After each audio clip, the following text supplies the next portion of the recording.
ونصلی ونسلم علی رسول الکریم اما بعد۔ ناظرین کرام، امید ہے آپ خیریت سے ہوں گے۔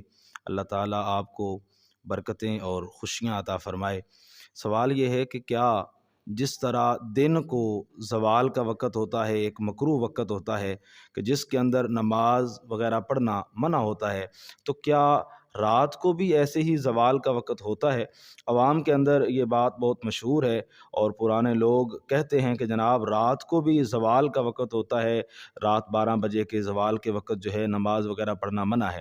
حالانکہ زوال کا تعلق سورج کے ساتھ ہے، سورج طلوع ہو رہا ہے، زوال کا وقت ہے، سورج نصف النہار پر ہے، سر کے اوپر ہے، زوال کا وقت ہے، سورج غروب کے وقت ہے تو اس وقت بھی زوال کا وقت ہے۔ رات کو چونکہ سورج طلوع نہیں ہوتا، نہ غروب ہوتا ہے، نہ سر پہ ہوتا ہے، اس وجہ سے رات کو زوال کا وقت نہیں ہوتا۔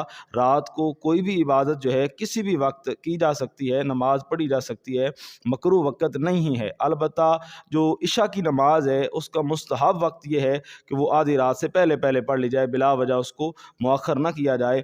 بہرحال مسئلہ شرعی یہ سمجھانا مقصود ہے کہ رات کو زوال کا کوئی وقت نہیں ہوتا، بلکہ رات کو جو ہے وہ مکروہ وقت جو دن کو ہوتے ہیں، رات کو ان مکروہ اوقات کو جو ہے وہ رات کے اندر شمار نہیں ہوتے۔